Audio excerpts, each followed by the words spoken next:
My name is Harold Williams. Today is March 9th, 2025, and I'm on my way to Selma, Alabama on this day, Bloody Sunday. Today marks the anniversary of Bloody Sunday, a march held in Selma, Alabama in 1965 for 600 people attacked on the Edmonds-Pettus Bridge. It was there that law enforcement officers beat unarmed marchers with billy clubs and sprayed them with tear gas. Part of history that I just don't really think too much about. But on March 9th, activist Amelia Boynton Robinson was brutally beaten by Alabama state troopers during the march. I think this is the first time I've ever go to Alabama, but we'll see. Well, it is. I never had any reason to go to Alabama. And my family's from South Carolina. My father's from South Carolina.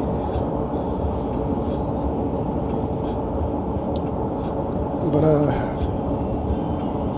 from what I see, it's an experience, I guess. It is an experience. Because this will be the first time that I ever went to this event.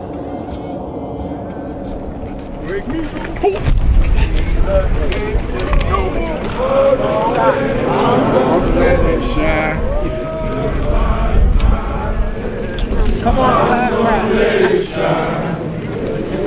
It's the light of mine. I'm gonna let it shine. Let it shine, let it shine, let it shine. What do you want? Freedom! And when do you want it? Now! What do you want? Freedom! When do you want it? Now! What do you want? Freedom! And when do you want it? Now! What do you want? Freedom! When do you want it? Now! What do you want? Freedom! And when do you want it? Now! What do you want? Freedom! When do you want it? Now! What do you want? Freedom! When do you want it? Now! What do you want? Freedom! When do you want it? Now! Freedom! Now! Freedom! Now! What do you do, independent work, brother? I do a cable show in New Jersey. Oh, okay.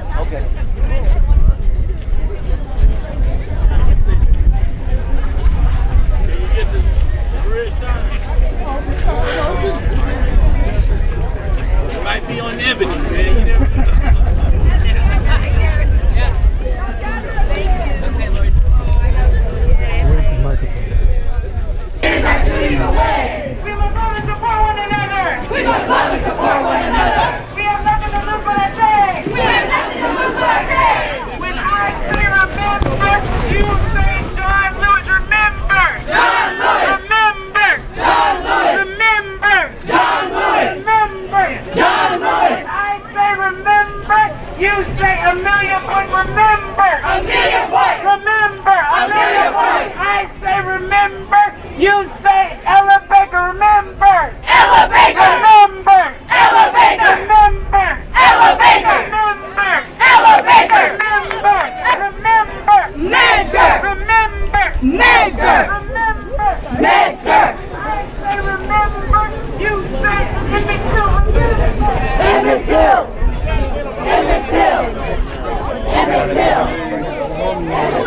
Till! 60 years, ladies and gentlemen, 60 years. What an expression of life after 60 years. I came all the way from Atlanta, Georgia, myself and Charmaine. What an awesome day of remembrance that we are a part of it, not an observer, but a participant. To God be the glory. 60 years, awesome. And thank you, brother, for allowing us to express our way, express our thoughts, and have a nice chilly morning. Thank you, brother. Thank you very much. You're saying.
Well, I came today because this is a part of history, and you know, we need to honor the people that came before us and laid the bricks for us to continue the change that they want to make and that they help to advance us as a people. And you know, it feels very powerful to be here. This space, the commitment that everybody is showing by coming here shows that this tradition that they started is still alive. So I'm very thankful to be here. And before I be a slave, I'll be buried in my grave and go home to my Lord and be free. No more segregation. No more segregation. I tell you, no more segregation over me. And before I be a slave, I'll be buried in my grave and go home to my Lord and be free. Tell me what democracy looks like. This is what democracy looks like. Tell me what democracy looks like. This is what democracy looks like. Tell me what democracy looks like. This is what democracy looks like. We know that for generations, black people, our ancestors have had to fight for every right that is a human right. And we turn that fight into civil rights. And you have heard from my powerful sisters and brothers how we continue to fight. Because we know two things.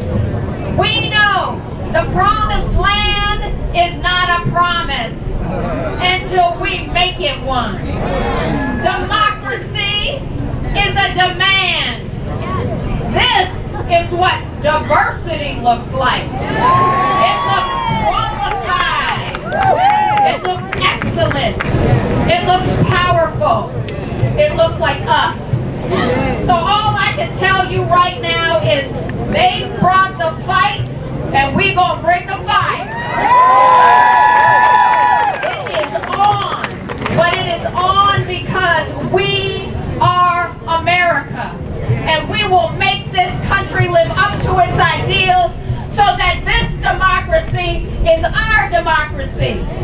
This fight is for our future.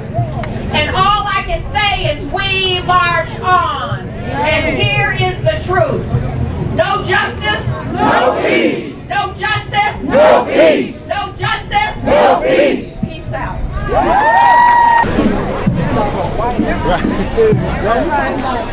Being scared because he's the one that couldn't communicate.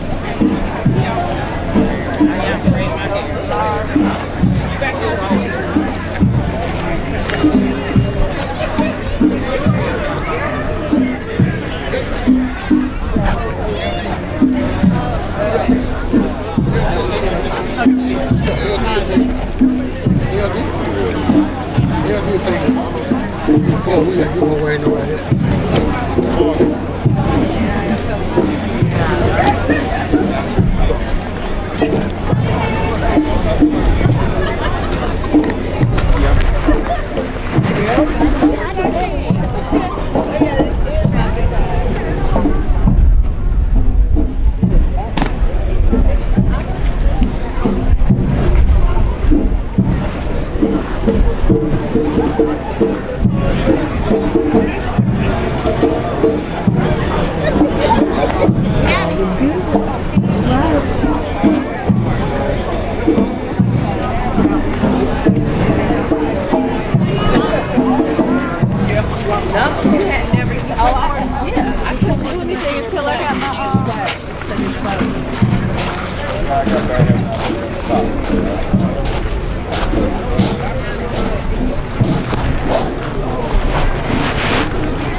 came here today to celebrate the anniversary of Bloody Sunday.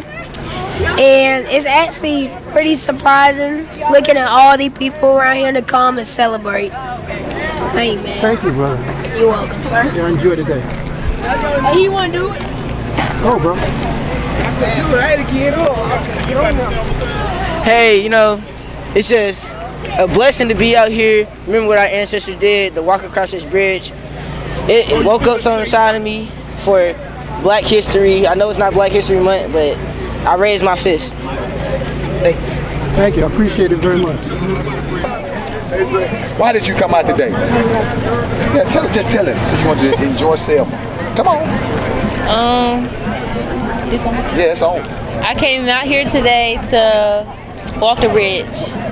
Walk the bridge. I always love to come and enjoy the memories of what happened at Selma. It's a great place, and we love to come every time we come. Every time. Every time.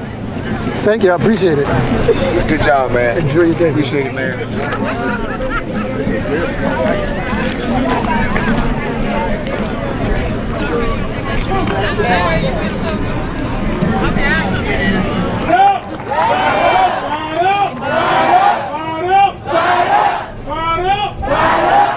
We are 47 days into this presidency. We have 1,400 days to go. And between then and now, we must stay fired up and ready to go.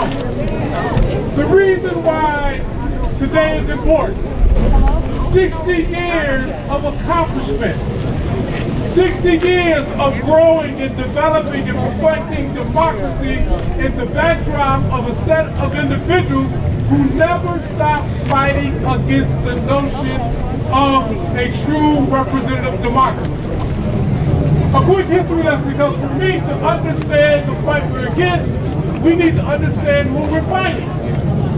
In 1932, our president came in and he began to usher in a set of policies called New Deal policy.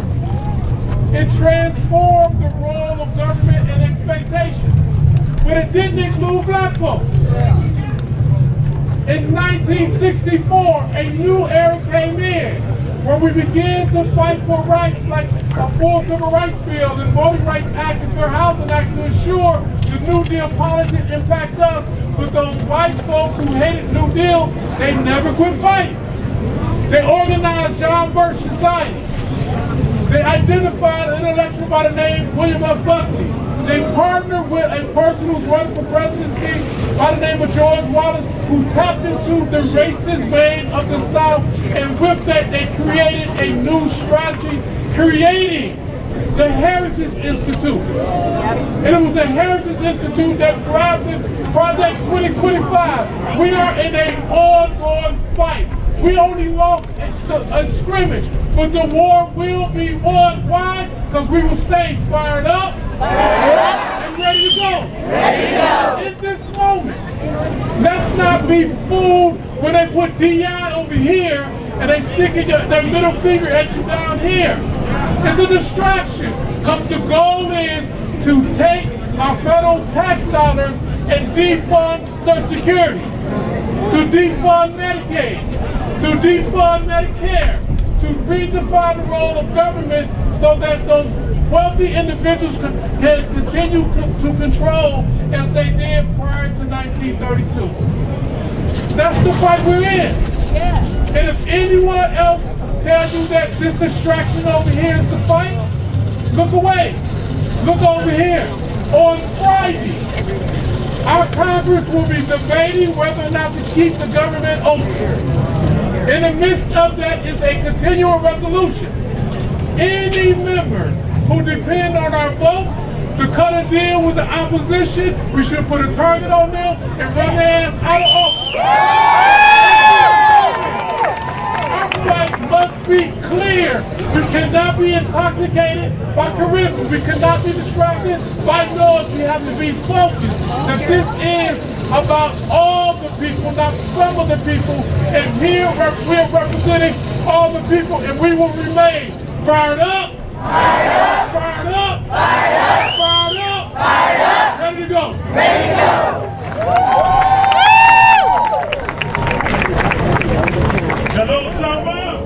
So this is your second time in Selma. Second time in Selma. Going across the bridge. Where are you from? Harlem. Oh, you're from Harlem? Yes, sir. Okay. 152nd and St. Nick, uptown. When's the first time you went to Selma? A year and a half ago. I was taking a boot camp course to be a travel agent. And part of the boot camp was to go on the Civil Rights Trail through Montgomery, Nashville, Birmingham, and Selma. And we ended up in Selma, which I think every person in the world should go, because it changed my whole perspective on the South and what they went through. Because I grew up in New York, in the concrete and steel world. And down south is here, people living in the woods. And I met the lady who was 6 years old when Dr. King recruited the youth to get arrested and let out of jail in Selma because they couldn't keep the kids in jail. Their parents would have lost their jobs, lost their futures, but the children are what saved the civil rights movement in Selma. It's an incredible story. I never knew that. Man, I got some material I want to show you. I put up all kinds of materials from that and the help of people who were well off. My godfather managed the Commodores. And the first time I ever went down south, I went to Tuskegee. We're from Alabama, right? Tuskegee, Alabama. Right. Tuskegee University, right? And across the street from the Commodores Museum is a cotton field. And the first time I ever went down, I could hear the souls crying out. I believe you. Man. I believe that. So this trip I had to go on. Thank you, Jamie, for allowing me, because I was trying to get some people to go. Thank you, Reverend Al. I met him a couple of times, and I had to come and make this. What is your name? Say your full name. My full name is Douglas Stewart Gray from Harlem, USA. And you can hear the souls still crying out from our people and the way that they persevered through countless obstructions. I'm going to show you some materials that you will not believe. When African American blacks first got their right to vote, there was a sheriff called Bull Connor. I read about him. Right. So what he did was he made up a questionnaire. I have a copy of it. What do you do? The questionnaire was one of the obstacles, even though you had to write to vote, you had to fill out this questionnaire. One of the questions on the questionnaire is, how many bubbles in a bar of soap? That's a shame. There's no answer. Right. But we're going to that place, that space in history where people still try to oppress us, and even to this day they're still trying to oppress us, because we are the chosen people of this planet. So I'm going to start